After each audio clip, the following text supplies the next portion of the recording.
Moving on to second chapter of our physical pharmacy. Physical pharmacy के second chapter पे चले आते हैं. पिछली क्लास में या होली के पहले वाली जो क्लास थी उसके अंदर मैंने यूरोलॉजी नाम का चैप्टर कंप्लीट करवाया, ठीक है. उसमें अगर किसी स्टूडेंट ने नहीं पढ़ा है तो डोंट वरी, हम उसको कवर करवा देंगे. फिजिकल फार्मेसी बहुत बड़ा टॉपिक नहीं है. इसके अंदर कुल 5 ही टॉपिक्स आते हैं. एक हुआ है, दूसरे नंबर पे करना है जिसे कहा जाता है माइक्रो मिनरल्स. सबसे पहली चीज इसके अंदर जो स्टडी करी जाती है वो होते हैं पाउडर्स. ये पाउडर्स जिनको अपन फार्मास्यूटिकल पाउडर्स कहते हैं. Pharmaceutical powders. ये pharmaceutical powders poly disposed nature के होते हैं, जिसमें पॉली का मतलब होता है बहुत, मेन, और डिस्पर्स का मतलब होता हुआ फैले हुए, यानी डिस्ट्रीब्यूटेड. पहले तो फार्मास्यूटिकल पॉलीमर्स होते हैं या फार्मास्यूटिकल पाउडर्स होते हैं. हम पॉलीमर्स की भी बात करेंगे कुछ समय के बाद.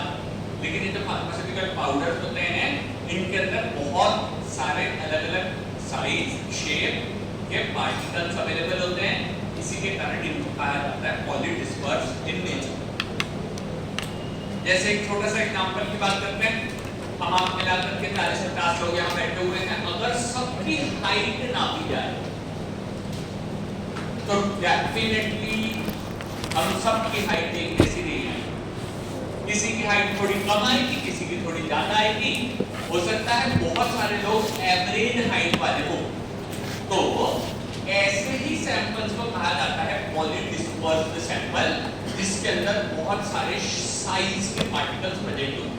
इन्हें कहा जाता है पॉलीडिस्पर्स्ड सैंपल. अब ये पॉलीडिस्पर्स्ड सैंपल के अलावा एक छोटा सा वर्ड हमें लिखना है, जिसे आप लोग इस प्रकार एक छोटा सा बॉक्स बना के लिखेंगे. उसे कहा जाता है बेसिक. ये बेसिक्स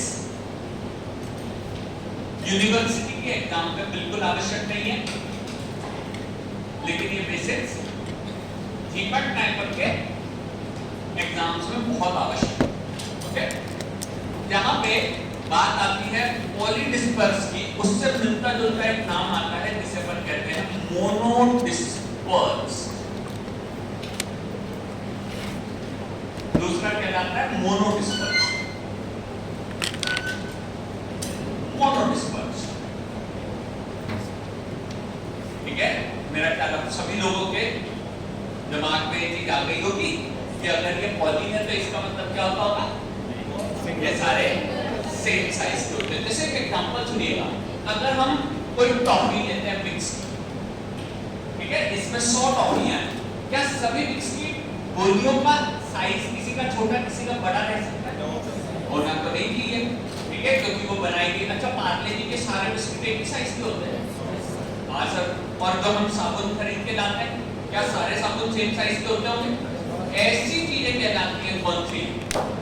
मोनोडिस्पर्स. लेकिन फार्मेसी में इनका मिलना थोड़ा मुश्किल होता है. मोनोडिस्पर्स पाउडर्स का या मोनोडिस्पर्स सिस्टम का फार्मेसी में केवल एक एग्जांपल है, जिसको अभी हमें लिखना है, जो कहलाते हैं हमारे कॉग्नोसी के अंदर आते हैं. ठीक है, कॉग्नोसी के अंदर आते हैं. इनको कहा जाता है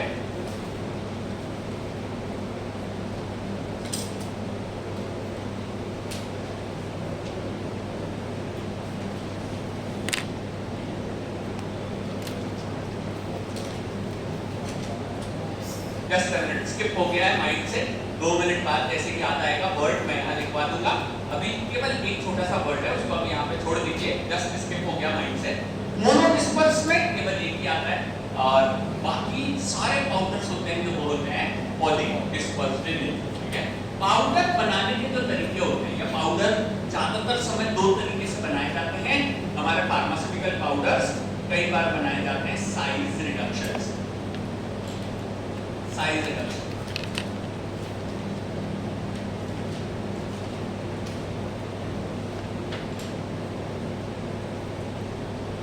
चलिए फटाफट यहाँ पे लिख लीजिएगा। इसे कहा जाता है lycopodium spores. Lycopodium spores, lycopodium spores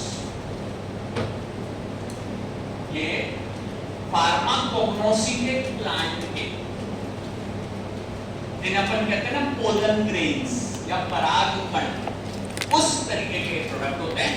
बहुत छोटे साइज के होते हैं लेकिन मोनोडिस्पर्स, सबके साइज एक तरह। ऐसे सैंपल्स का फार्मेसी में मिलना बहुत मुश्किल होता है, इसलिए केवल एक एग्जांपल आएगा मोनोडिस्पर्स सिस्टम में, जिसका नाम है यहाँ पे हमारा लाइकोपोडियम स्पोर्स। ठीक है, जैसा कि आप सभी जानते हैं बेटा, आजकल हम लोग मोबाइल काफी यूज करते हैं और मोबाइल में हमको पता है कि चिप लगती है। अब बताइए क्या सभी चिप छोटी या बड़ी हो सकती है या सब एक साइज की होगी? एक साइज की। यूनिवर्सल बनानी पड़ेगी सर, नहीं तो पता चला किसी सिम को किसी मोबाइल में लगा पाए और किसी में नहीं लगा पाए। सर हमने देखा था पुराने जमाने में बड़े वाले सिम कार्ड चलते थे, लेकिन अब वो जमाना जा चुका है। अब हमारे आपके सभी के स्मार्टफोन में एक जैसी चिप लगती है और वो चिप नैनो चिप आजकल उसको कहते हैं। ठीक है, तो अपन यहाँ पे बात कर रहे थे ये जो लाइकोपोडियम स्पोर्स है, ये बेसिक मोनोडिस्पर्स सिस्टम होते हैं। ये वाला बेसिक का पॉइंट यहाँ कंप्लीट हो गया। अब अपन बात कर रहे थे साइज रिडक्शन की। जैसे एक दवाई का नाम बताऊंगा आपको, यहाँ पे प्लीज ध्यान रखिए, दवाई का नाम है कैल्शियम। ठीक है, कैल्शियम। एक्चुअली अपन ने इसके बारे में एक बार छोटी सी चर्चा करी हुई है। एक या दो बच्चे सीनियर बैच के भी बैठे हैं, उनको किसी भी जगह पे कुछ बोलना नहीं है। ठीक है भाई, सीनियर बैच के बच्चों, ओके, जूनियर बैच वालों को सभी को जितना हो सके उतना आंसर देना है। ओके, अब ये बता दीजिए कि अगर अपन किसी बच्चे की बात करें कि उसकी बोन्स में फ्रैक्चर आ गया, ठीक है, तो उसको कौन सी मेडिसिन जनरली दी जाती है? देते हैं पक्का। ये जो कैल्शियम की मेडिसिन दी जाती है अगर बच्चा बहुत छोटा हो, क्या बहुत छोटे बच्चों की बोन्स की फ्रैक्चर हो सकती है? हाँ, देखा तो है सर, कई बार बहुत छोटे बच्चों की बोन्स में फ्रैक्चर होती है। तो क्या वो लोग इसकी टैबलेट खा सकते हैं या लिक्विड बनाना पड़ेगा? लिक्विड बनाना पड़ेगा। कैल्शियम का हमको क्या बनाना पड़ेगा? Liquid product. ठीक है, लिक्विड प्रोडक्ट बनाना पड़ेगा। मैंने आपसे एक बार और इसके बारे में चर्चा करी थी बेटा कि ये जो कैल्शियम है, इसके हम टैबलेट बनाना चाहें या लिक्विड बनाना चाहें? ओके, बड़ा ही इंटरेस्टिंग क्वेश्चन है। एक बार पूछता हूं, केवल जूनियर बैच के स्टूडेंट आंसर देंगे। Calcium is dash soluble in water. क्या? कैल्शियम।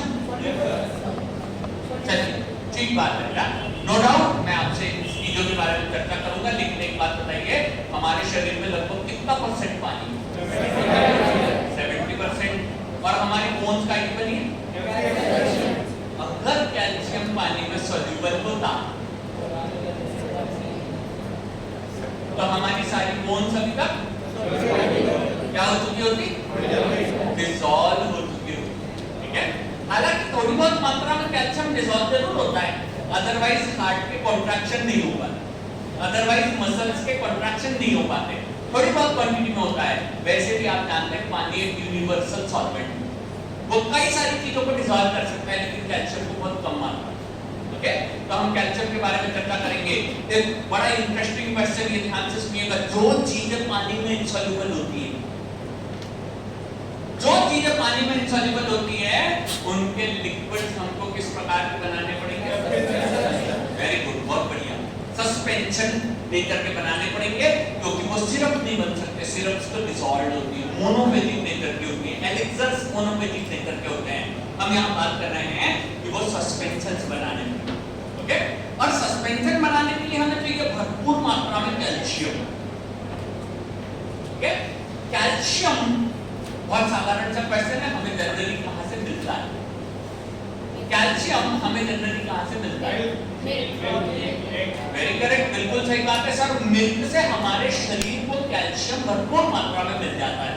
लेकिन हमारे इंडिया में आप जानते होंगे 50% से भी ज्यादा मिल्क जो है वो नकली मिलता है। सर क्या बात कर रहे हैं? हाँ जी, इतने तो एनिमल की दुनिया में हमने नहीं छोड़े जितने हम इंसान हो चुके हैं। तो इतने सब इंसानों का आधा लीटर 1 लीटर दूध की आवश्यकता रोज पड़ती है, इतना सारा मिल्क कहाँ से आता होगा? ठीक है, तो हम उन चीजों में बात में नहीं जाते हैं कि उसको किस प्रकार प्रकार से नकली मिल्क बनाया जाता होगा वो सब छोड़ दीजिए, लेकिन चर्चा ये करते हैं कि जब इनका मिल्क ही नहीं होता तो आप कैल्शियम लाओगे कहां से जिससे आप उसकी टैबलेट या सस्पेंशन बना सकते। ठीक है सर, और कोई सोर्स भी होता होगा, बिल्कुल सही है। कैल्शियम का सबसे अच्छा सोर्स होता है लाइमस्टोन। ठीक है, हिंदी में कहते हैं चूने का पत्थर। ओके, चूने का पत्थर। मेरा ख्याल आप में से कई सारे लोग शायद बिहार या बाहर के होंगे। क्या कोई मध्य प्रदेश वाला बच्चा बता सकता है हमारे यहाँ पे लाइमस्टोन कहाँ बहुत अधिक मात्रा में? ठीक बात है, कटनी सतना ये वाला जो बेल्ट है वहाँ पे लाइमस्टोन इतना अधिक होता है कि हमारे मध्य प्रदेश की सबसे ज्यादा सीमेंट की फैक्ट्रियां बनी हुई है। क्यों? क्योंकि वहाँ बहुत ज्यादा क्या मिलता है और बहुत आसान है, जेसीबी लेकर के जाओ, फटाक से वहाँ पे वो करो और कैल्शियम भरपूर मिल जाता है। सर यहाँ पर चूना खाते होंगे, वैसे बेटा उसकी हल्की सी प्रोसेसिंग की जाती है जिसमें केमिस्ट्री काम में आती है, और उसकी प्रोसेसिंग हो गई तो हमको भरपूर मात्रा में क्या मिल जाता है? जब कैल्शियम भरपूर मात्रा में मिल जाता है तो हम क्या बना सकते हैं? और ये कैल्शियम चूने के पत्थर से कैसे मिलेगा? जब आप कभी चूने के पत्थर को तोड़ते हैं तो बनने वाले सारे पार्टिकल किस नेचर के बनते हैं? किस नेचर के बनते हैं? ऐसा तो नहीं चूने के पत्थर को ठोका तो सारे पार्टिकल बराबर साइज के बनेंगे, नहीं, सारे पार्टिकल कैसे बनते हैं? कुछ बड़े कुछ छोटे। अब समस्या ये है कि अगर मैंने जिस चूने के पत्थर का ऑर्डर दिया था, सुनो भाई, हम सभी लोग घर में गेहूं पिसवाने चक्की पे जाते, ठीक है, अभी नहीं तो भी जब छोटे थे स्कूल से मम्मी सबको भेजती थी, और सबको पता है हमारे मध्य प्रदेश में बहुत ही फेवरेट डिश बनती है बाटी। ठीक है, अगर बाटी का आटा पिसवाना हो तो क्या सेम रोटी जैसे चपाती जैसे पिसता है? नहीं सर, जितने बच्चे गए हैं उनको सबको पता है कि हाँ सर उसमें थोड़ा सा दरदरापन हो, ओके, और बारीक पीस दो तो मैदा जैसा बन जाता है, ओके, रवा या सूजीदार बन जाता है, दलिया बन जाता है, सेम गेहूं से अलग अलग साइज के पार्टिकल्स बन सकते हैं। तो कहने का मतलब ये है कि अगर पार्टिकल बड़े या छोटे हुए, यहाँ देखिएगा, अगर पार्टिकल बड़े या छोटे हुए तो उनका रेट ऑफ सेडिमेंटेशन, जिसको अपन क्या कहते हैं, सस्पेंशन के अंदर नीचे जाने का रेट बदल जाएगा। इसीलिए एक फार्मासिस्ट को सक्सेसफुल सस्पेंशन बनाने के लिए इन पाउडर्स की प्रॉपर्टीज के बारे में पता होना चाहिए। ये पाउडर की प्रॉपर्टीज की स्टडी कहलाती है माइक्रो, यानी ऐसी चीजें जो बहुत छोटी होती है, ओके, माइक्रोमेरिटिक्स यानी माइक्रोन साइज के पाउडर्स की स्टडी, इसको कहा जाता है माइक्रोमेरिटिक्स। फार्मास्यूटिकल पाउडर्स होते हैं पॉलीडिस्पर्स्ड, मतलब बड़े और छोटे हर प्रकार के पार्टिकल इसमें प्रेजेंट होते हैं। हमें ये पाउडर बनाए जाते हैं साइज रिडक्शन के द्वारा। एक एग्जांपल कैल्शियम का दे दिया, इसके अलावा भी बहुत सारे एग्जांपल आते हैं। बेटा आपने नाम सुना होगा त्रिफला चूर्ण, सुना है क्या? आयुर्वेदा हम इंडियंस के 5000 साल पुराने टेक्स्ट में भी मिलता है। तो हमको ये पता है ये जो त्रिफला नाम का चूर्ण होता है, इसको भी बनाने के लिए क्या करना पड़ता है? ठीक है, हम आटे के लिए, मैदे के लिए, रवे के लिए, सब चीज के लिए क्या करते हैं? साइज रिडक्शन और हर प्रकार की प्रॉपर्टी। हमारी मदर तो किचन में एक्सपर्ट है, उनको सब समझता है, लेकिन जब हम फार्मासिस्ट बन जाएंगे, जब हम दवाइयों में एक्सपर्ट हो जाएंगे, तो हमको इस चीज का ज्ञान होना चाहिए कि पार्टिकल्स के प्रॉपर्टीज क्या क्या हैं। तो एक छोटा सा डेफिनेशन लिखेंगे, स्टडीज ऑफ फार्मास्यूटिकल पाउडर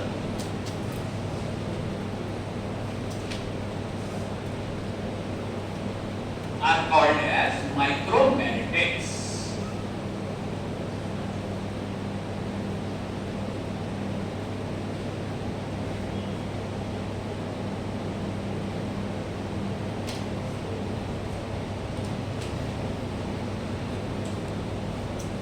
ठीक है, किसकी स्टडी? फार्मास्यूटिकल पाउडर्स की स्टडी कहलाती है हमारी माइक्रोमेरिटिक्स। इसके अंदर अब पहला हेडिंग देंगे हम लोग, जिसको कहा जाता है properties of the powders.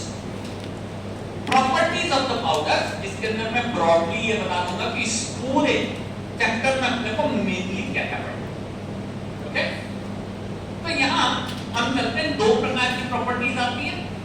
One, सबसे पहली प्रॉपर्टी, इनको कहते हैं फंडामेंटल प्रॉपर्टीज।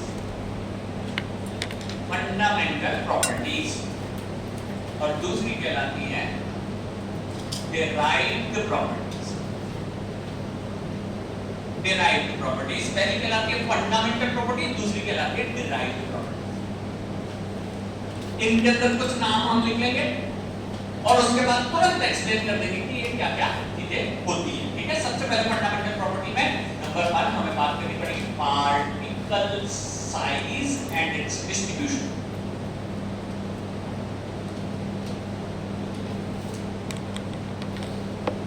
नंबर 2 की बात करते हैं हम शेप। नंबर 3 की बात करते हैं सरफेस एरिया। ये बेसिकली फंडामेंटल प्रॉपर्टीज कहलाती है। दूसरी कहलाती है डिराइव्ड प्रॉपर्टीज।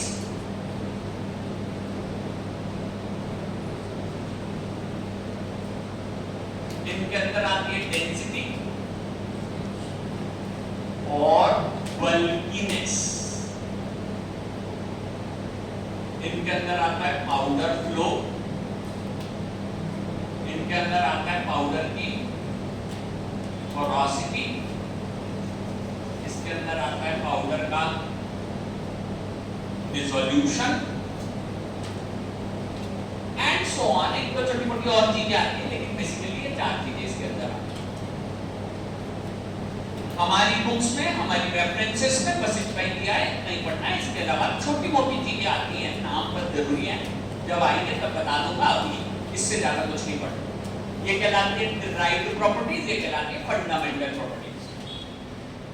फंडामेंटल प्रॉपर्टीज में यहां पे अपन बात करेंगे density and bulkiness, flow properties, porosity and dissolution. Okay, चलिए फटाफट आगे चलते हैं। हालांकि इसमें हम डेरिवेशन और बाकी की चीजें 2 मिनट से बता देंगे, लेकिन सभी लोग यहां ध्यान दीजिएगा कि हर इंसान की भी अपना ही एक नेचर होता है, अपनी एक प्रॉपर्टी होती है। ओके, हमारी क्लास में देख लीजिए, जैसे अगर आपको बी फार्मा में बात करें 50-100 बच्चों के अंदर सब तरह के प्रॉपर्टीज के बच्चे पाए जाते हैं। अगर अपन कुछ फंडामेंटल प्रॉपर्टीज की बात करें, फंडामेंटल प्रॉपर्टीज, तो कुछ बच्चों की प्रॉपर्टी होती है कम बोलना। ठीक है, और उसी प्रकार दूसरे बच्चे क्लास में होते हैं ज्यादा बोलने वाले, दिन भर बात करवा लो उनसे, वो कभी चुप नहीं रहते। ये इनकी क्या प्रॉपर्टी हो गई? ये इनकी फंडामेंटल प्रॉपर्टी है, उनका नेचर बोलने का, ना बोलने का, ये फंडामेंटल प्रॉपर्टी। अब इस प्रॉपर्टी से डिराइव्ड प्रॉपर्टी भी डिस्क्राइब हो जाती है कि सर हमारी क्लास के कुछ बच्चे हैं, हम 4th सेमेस्टर में पहुंच गए तब भी उनका नाम हमको नहीं पता। पढ़ते हमारी क्लास में, लेकिन हमें नाम भी नहीं पता, क्योंकि सर रोज आता है, चुपचाप अपने टेबल पे बैठता है, क्लास में बैठता है, चुपचाप जितना टीचर ने बोला उतना करता है और चला जाता है। उसकी प्रॉपर्टी कैसी हुई? फंडामेंटल। उसके लिमिटेड दोस्त होंगे, 1 या 2 दोस्त होंगे, 3 दोस्त होंगे, उससे ऊपर वो कोई से बात नहीं करता। टीचर ने जितना पूछेगा बस उतना बताएगा, बाकी और कोई लेना देना नहीं। यस सर, प्रेजेंट सर, बस। पूरी क्लास में अटेंडेंस के अलावा उसकी आवाज ही नहीं आती। ये होती है फंडामेंटल प्रॉपर्टीज। फिर जो बहुत ज्यादा पातूनी होते हैं, उनको टीचर्स तक पहचानते हैं, क्लास के बच्चे छोड़ो, सारे लोग उनको जानते हैं, ये कितना पटर पटर करता है, हर चीज में आगे आकर के। लेकिन देखो, ऐसे लोगों के दोस्त भी बहुत हैं। ओके, और दोस्त होते हैं तो उतने ही दुश्मन भी होते हैं, पीछे से सही, लेकिन उतने ही जब भाई बातचीत होती है तो कहीं ना कुछ मनमुटाव मन में हो जाता है, जिसके कारण क्या होता है, पीछे से उसकी डिराइव्ड प्रॉपर्टी, बहुत सारे दोस्त, बहुत सारे दुश्मन, हर बात में लड़ना झगड़ना, हर चीज में कुछ ना कुछ अलग सा करके दिखाना, तो ये फंडामेंटल प्रॉपर्टी से डिराइव्ड प्रॉपर्टी। ओके, अब फंडामेंटल प्रॉपर्टी का एक और एग्जांपल समझिएगा। ये जो चुप रहने वाले बच्चे हैं ना, जब ये गांव जाते होली पे, दिवाली पे, भले ही इनका गांव 24 घंटे दूर हो, तो भी ट्रेन के रिजर्वेशन में जाकर के हमेशा कौन सी बर्थ भरते हैं? ऊपर पर। ठीक है, सीधे ट्रेन में चले, अटैची नीचे डाली, बैग नीचे डाली, सीधे ऊपर चले गए, अपना ईयरफोन लगाया और चुपचाप मोबाइल में देखते हुए चुपचाप बैठ गए। 24 घंटे में 2 बार 3 बार नीचे उतरते, कुछ खाने के लिए, वॉशरूम जाने के लिए, बस। इनकी प्रॉपर्टी कैसी है? फंडामेंटल प्रॉपर्टी, चुप, एकदम साइलेंट। और ये जो बातें करने वाले रहते हैं ना, वो लिखते साइड दो, ठीक है। भैया तुम कहाँ जा रहे, क्या करते, तुम्हारे पिताजी कहाँ है, मैं वहां गया था जब मैंने ऐसा ऐसा किया था, तुम्हारा शहर कितना सुंदर होगा। ये दिन भर बोलते रह सकते हैं ये लोग। यानी आप ये समझिए कि हमारे पाउडर की भी इसी प्रकार की 2 प्रॉपर्टीज हो सकती हैं। एक प्रॉपर्टी कहलाती है फंडामेंटल और दूसरी कहलाती है उसके बोलने या ना बोलने के आधार पर उसके बनने वाले फ्रेंड्स की लिस्ट। ये कहलाती है फंडामेंटल एंड डिराइव्ड प्रॉपर्टीज। एक छोटा सा सेंटेंस लिखेंगे, derived properties depends on the derived properties depends on the fundamental properties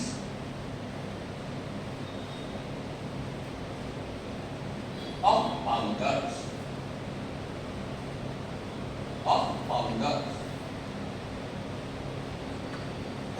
चलिए that's it, सेंटेंस कंप्लीट हो गया। ये चैप्टर हमारे लिए बड़ा इंटरेस्टिंग चैप्टर है और इंपॉर्टेंट भी है। जितना इंटरेस्टिंग है उतना इंपॉर्टेंट है। प्लीज एक बार ये बताओ ना कि जब कोई लिक्विड फ्लो करता है तो उसकी स्टडी को क्या कहते हैं? क्या? और यहाँ कौन सी प्रॉपर्टी है? लेकिन किस चीज की? तो इस स्टडी को पाउडर रियोलॉजी भी कहा जाता है, ठीक है। जब अपन फ्लो पढ़ेंगे ना तो उसको क्या कहा जाएगा? पाउडर रियोलॉजी, क्योंकि अपन ने वहां पे रियोलॉजी पढ़ ली थी लिक्विड्स की, और अब अपन जब ये पढ़ेंगे तो ये कहलाएगी rheology of the powders. Done, आगे चलते हैं। अगला हेडिंग डालेंगे, बड़ा इंपॉर्टेंट हेडिंग है, जिसको कहा जाता है fundamental properties of the powder, और इनको कहा जाता है particle size and it's distribution.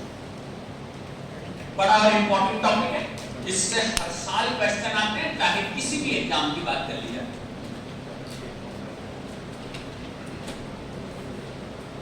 हर साल क्वेश्चन आता है particle size and it's distribution. लेकिन होता क्या है, अगर मान लीजिए हमने एक बोरा, ठीक है, फार्मेसी में कई बार होता है 10 kilo 20 kilo 25 kilo 50 kilo calcium carbonate या लाइमस्टोन मंगाओगे तो बट ऑब्वियस है उसमें सारे पाउडर एक साइज के नहीं रहते। क्वेश्चन है आपसे, जब सभी पाउडर का साइज एक जैसा नहीं होता, ऐसे सिस्टम को क्या कहते हैं? वेरी गुड बेटा, पॉली डिस्पर्स्ड, ठीक है। लेकिन अगर किसी सैंपल में सारे पाउडर एक साइज के हो तो मोनो डिस्पर्स्ड का example very good, lycopodium spores, ठीक है। उसमें सारे एक जैसे होते हैं, बाकी सारे के सारे फार्मास्यूटिकल जो वो प्रोडक्ट्स होते हैं उनमें पार्टिकल साइज सबके अलग अलग होते हैं, और इन पार्टिकल साइज को हमें यहाँ पे निकालना भी पड़ेगा, और दूसरी चीज उसमें हमें यहाँ पे उसके डिस्ट्रीब्यूशन की स्टडी भी करनी है, ठीक है। देखिए बेटा, बुक्स में थोड़ा उल्टा किया है, पहले डिस्ट्रीब्यूशन और बाद में साइज दिया हुआ है। मैं आपको यहाँ पहले साइज और बाद में डिस्ट्रीब्यूशन पढ़ाऊंगा, डोंट वरी, 100% परफेक्ट आपको एग्जांपल के साथ हो जाएगा। और प्लीज ये ध्यान रखिएगा कि अभी थोड़ा सा हम लोगों को थोड़ा सा आपके साथ खुले मेले बहुत ज्यादा दिन नहीं हुए, 3-4 क्लासेस मैंने ली है, बाकी टीचर्स ने भी 2-3 क्लासेस ली है, ठीक है। आपके नोट्स एकदम परफेक्ट बनाना है बेटा, क्योंकि ये नोट्स अगर सेमेस्टर के बाद घूम गए तो बड़ी समस्या हो जाएगी। दूसरों के नोट्स से कुछ समझ नहीं आता, जो अपन खुद लिखते हैं ना वो इतने परफेक्ट हो जाते हैं कि वो सालों साल तक अपने लिए महत्वपूर्ण होते हैं बेटा। हम आपको गारंटी के साथ बताते हैं कि मध्य प्रदेश में भी ड्रग इंस्पेक्टर की एग्जाम हुई थी, उसमें से 7 बच्चे हमारे निकले, और वो भी वो जिनके पास पुराने नोट्स थे, जिन्होंने बढ़िया रिवीजन कर लिया, 7 बच्चे उसमें से निकले, ठीक है। कुल कितनी पोस्ट थी सर? 16, ठीक है। और बाकी उसमें से ऐसे लोग हैं जो कि शायद ऑलरेडी कहीं गवर्नमेंट जॉब पे फार्मासिस्ट के तौर पे काम कर रहे हैं, ठीक है। तो उनके बारे में आपको बात में बताया जाएगा। अभी के लिए आपका सबसे इंपॉर्टेंट वर्क यही है बेटा कि जो इस समय इंपॉर्टेंट है वो करें, और इस समय इंपॉर्टेंट है 4th सेमेस्टर को अच्छे से पढ़ना। ओके, इसके लिए हम आपकी भरपूर मदद करेंगे। आप चाहो तो सीवीएस सुब्रमण्यम से भी पढ़ सकते हो। सर क्यों? क्योंकि उसके अंदर से आपको इंग्लिश समझ में आएगी कि कैसा स्टेटमेंट बनता है। ओके, बाकी हम तो हिंदी में समझा ही दे रहे हैं होता क्या है, लेकिन अगर आप स्टेटमेंट पढ़ना चाहते हैं बुक के तो आपको एक बार सीवीएस सुब्रमण्यम देख लीजिए। ठीक है, अगर बाद में बात करेंगे तो उतना समय नहीं रहता, इसलिए अभी से बता दे रहा हूँ कि सीवीएस सुब्रमण्यम बहुत अच्छी बुक है। ओके, अभी अपन चलते हैं फटाफट पार्टिकल साइज। डिस्ट्रीब्यूशन थोड़ी देर से पढ़ाऊंगा, पहले बात करते हैं पार्टिकल साइज को निकालने। ओके, तो यहाँ पे क्या होता है, पार्टिकल साइज निकालने से पहले हमें सबसे पहले एक चीज समझनी होगी कि मिनिमम विजिबल पार्टिकल्स।